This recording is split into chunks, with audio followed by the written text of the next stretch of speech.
Hello বন্ধুরা, good morning. Amritsar যাওয়া দ্বিতীয় দিনে যখন ট্রেনে ঘুম ভাঙলো তখন আকাশটা দেখছি এত সুন্দর লাগছে দেখতে। আর এই সুন্দর আকাশ দেখতে দেখতে যখন ভোরের আলো ফুটে উঠলো পুরোপুরি, তখন আমরা পৌঁছে গেছি প্রায় বারাণসী ঘাটের কাছে। এত সুন্দর লাগছে বাইরের পরিবেশটা, আর সেই ছোটো ছোটো নৌকোগুলো দাঁড়িয়ে রয়েছে, দূর থেকে দেখা যাচ্ছে মহাদেবের মন্দির। এত সুন্দর লাগছে জায়গাটা, পরিবেশটা, মনে হচ্ছিল যেন এখনই এখানেই নেমে পড়ি। দু চোখ ভরে জায়গার সৌন্দর্যটা দেখছি, আর তারপরেই ভাবছি যে এখনও আমাদেরকে একটা দিন পুরো এই ট্রেনেই থাকতে হবে। ভাবলেও অবাক লাগছে যে একটা দিন আমরা অলরেডি ট্রেনে কাটিয়ে দিয়েছি, আরও একটা দিন আমাদেরকে ট্রেনেই থাকতে হবে। সংসার মোটামুটি বেশি দিন সেখানে, কাল পর্যন্ত আমাদের এটাই ঘর।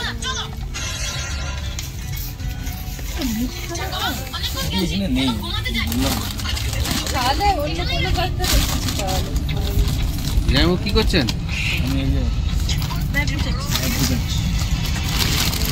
এই বড় বড় প্যাকেটগুলো কি আপনার এই হলুদ প্লাস্টিকের ভিতরে? এটা হচ্ছে রাজ এটা বলা যাবে।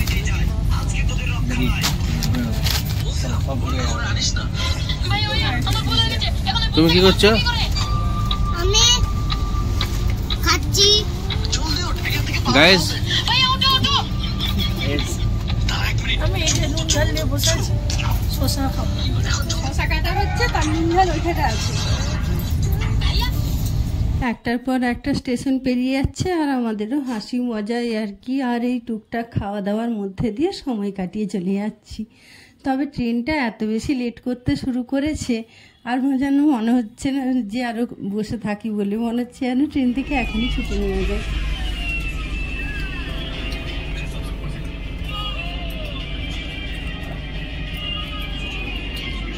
এখন অযোধ্যায় ঢুকতে যাচ্ছি, এখনো পর্যন্ত অযোধ্যা স্টেশনে পৌঁছায়নি। ট্রেন 2 ঘন্টারও বেশি, প্রায় 2 ঘন্টা 20 মিনিট মতো ট্রেন লেট চলছে। আর আমরা এই যে খাওয়া দাওয়া শুরু করেছি দুপুরবেলায়। কখন পৌঁছাবো জানি, ট্রেনের লেট পিছিয়েই যাচ্ছে। আমরা মেদিনীপুরে জন্মগ্রহণ করেছি। একবারে মেদিনীপুরের ট্রেনটাই যা ঠিক টাইমে ছিল, তারপর সেই খড়গপুর থেকে লেট চলছে। আমরা ট্রেন থেকেই মিল অর্ডার করে নিয়েছিলাম। আমরা নিয়েছিলাম এগ থালি।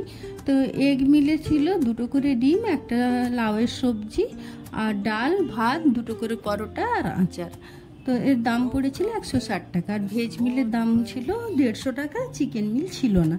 তো আমরা এই খাওয়া দাওয়া করতে করতেই আমরা অযোধ্যা স্টেশনে এসে পৌঁছালাম। অনেকটাই লেট হয়ে গেছিলো আমাদের অযোধ্যা পৌঁছাতে, না হলে আরও অনেক আগেই পৌঁছে যাওয়ার কথা। এখন আছি আমরা অযোধ্যা স্টেশনে, আর ট্রেন চলছে 2.5 ঘন্টা লেটে। বিভৎস গরম, বিভৎস রোদ, এই রোদের তাপ এত মুখ পুরো জ্বলে যাচ্ছে, আর বাতাস পুরো লু হয়েছে, এতটাই গরম। অযোধ্যার পরের স্টেশনে এসে আমরা পৌঁছালাম লখনৌতে। আর তখন প্রায় বিকেল হয়েই এসেছে। নেমে এখানে যেহেতু 10 মিনিটের হল ছিল, তাই আমরা একটু নেমে পড়েছিলাম জল আর একটু কিছু শুকনো খাবার নেওয়ার জন্য। আর প্ল্যাটফর্মে দেখা হয়ে গেল বন্দে ভারতের সাথে, বন্দে ভারত দাঁড়িয়েই ছিল। আর তখনও বিকেল হয়ে গেল, রোদের তাপ তখনও বেশ ভালো মতনই ছিল। আমাদের সিটটা আসলে একেবারে লাস্ট বগিতে, যার জন্য প্ল্যাটফর্মে প্রায় শেষের দিকেই আমরা দাঁড়িয়ে আছি। আর পুরো প্ল্যাটফর্মটা অনেকটা বড়।